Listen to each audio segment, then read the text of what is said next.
Good morning বন্ধুরা, কেমন আছেন সবাই? আশা করছি সবাই খুব ভালো আছেন।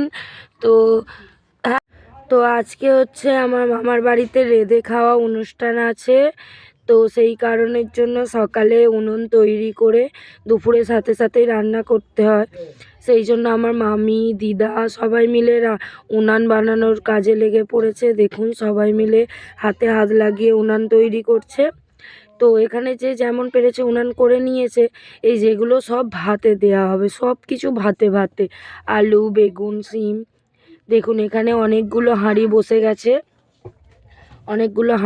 গেছে ভাতের। তো যেহেতু সবাই ভাতে ভাতে দেবে, সেই কারণের জন্য এত বড় বড় দেখুন সবাই এই যেগুলো এই গামছাতে বাঁধা আছে। অনেক রকমের জিনিস আছে এতে, যে যেমন পেরেছে ভাতে দিয়েছে।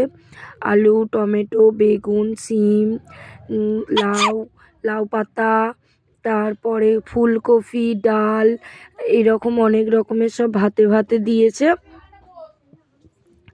তো দেওয়ার পর এখন সবাই মিলে একসাথে রান্না করছে।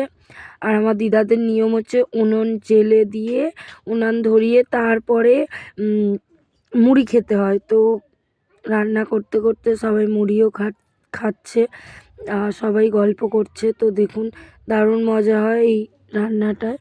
দেখুন, এখানে হয়ে গেছে। এই যে আমি এখন এখানে এইগুলো হাঁড়ি থেকে বের করে গরম গরম মাখানো শুরু করে দিয়েছি। তো ওখানে এখনও ডালটা আছে হাঁড়িতে। আর এটা হচ্ছে সেই জিনিস, তেল লঙ্কা, যেটা ছাড়া এই খাবারটা পুরো অসম্পূর্ণ থেকে যায়।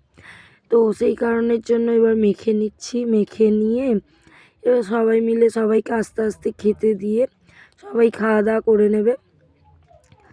তো দেখুন, এই যে তো আমার মামা খেতে বসে গেছে এখানে। মামার যেহেতু শরীরটা খারাপ, সেই কারণের জন্য মামা কম তেল লঙ্কা মাখিয়ে আগেই খেয়ে নিয়েছে। তো আমি খেয়ে নিই, চলো টাটা।